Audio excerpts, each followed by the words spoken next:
پہلے تو نمبر تھا وہ کلام پاک کی برکت سے صحیح ہو گیا.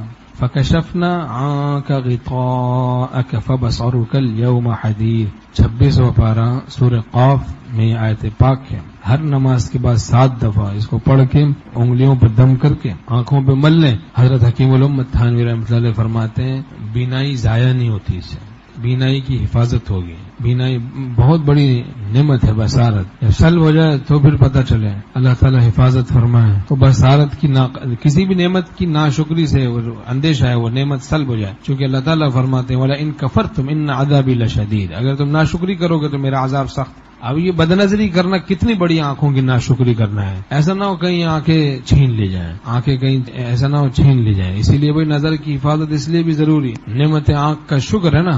نعمت کو کسی چیز کو مالک کی مرضی کے خلاف استعمال کرنا خیانت ہے، ناشکری. اور مالک کی مرضی کے مطابق استعمال کرنا یہ امانت میں خیانت نہیں. اس سے تو مالک خوش ہوتا ہے مرضی کے مطابق استعمال. یہ شکر ہے، ایک درجے میں شکر ہے نا، صحیح استعمال نعمت کا. تو آنکھوں کا صحیح استعمال کریں، اچھا استعمال کریں. شکر ہی شکر. کعبہ شریف کو دیکھیں، زمزم کو دیکھیں، عبادت ہے. ایسے کلام پاک کو دیکھیں، عبادت ہے. اللہ کے کلام کو دیکھیں. ہاں، اور والدین کو محبت سے دیکھنا. حج مبرور کا ثواب ملتا ہے.